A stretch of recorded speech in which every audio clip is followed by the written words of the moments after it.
तर काजू आणि आंबा उत्पादकांना आर्थिक मदत करणार आहोत आणि आंबा काजू उत्पादकांना वाऱ्यावर सोडणार नाही असं आश्वासन देवेंद्र फडणवीस यांनी बैठकीमध्ये दिलं। कोकणातल्या आमदारांसोबत मुख्यमंत्र्यांची बैठक झाली। या संदर्भात आणखी माहिती देत आहेत माझे सहकारी ज्योत्स्ना गंगणे। ज्योत्स्ना, या बैठकीबद्दलची अपडेट्स। अगदी बरोबर आहे। आपण बघतोय की आंबा आणि काजू उत्पादकांचा जो आहे सरकारने खूप मोठा दिलासा दिलेला आहे। अधिवेशन कालावधीतच नुकसानग्रस्त उत्पादकांना जे आहे ते सरकारकडून मदत जाहीर होण्याचं सुद्धा मुख्यमंत्री देवेंद्र फडणवीस यांनी सांगितलेलं आहे।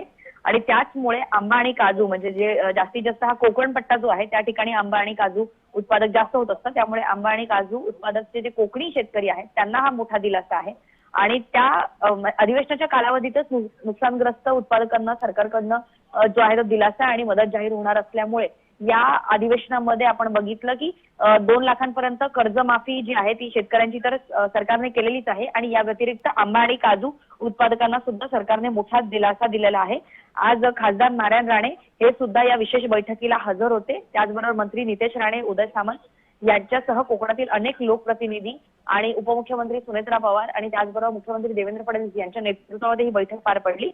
आणि कोकणामध्ये जे आहे ते आंबा आणि काजू उत्पादनाचं मोठं नुकसान जे आहे ते झालेलं आणि त्याचमुळे कारण आपल्याला माहिती आहे की इराण आणि अमेरिकेचं जे युद्ध चालू आहे त्याच्यामुळे मोठ्या संख्येनं आंबा आणि काजू जो आहे तो आता परदेशात पाठवण्यासाठी कुठेतरी अडचण जी आहे ती आंबा आणि काजू शेतकऱ्यांना होत आहे। आणि त्याच अनुषंगाने आजच्या बैठकीमध्ये निर्णय घेण्यात आला।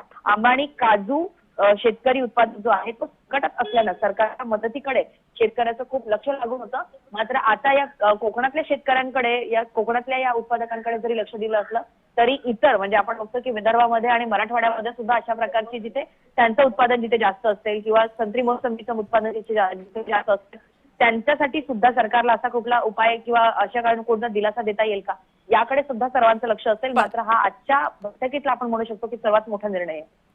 धन्यवाद ज्योत्स्ना, तुम्ही दिलेल्या सगळ्या सविस्तर माहितीबद्दल। तर कोकणातल्या काजू आणि आंबा उत्पादकांना दिलासा देण्याचा प्रयत्न सरकारच्या वतीने करण्यात येतोय।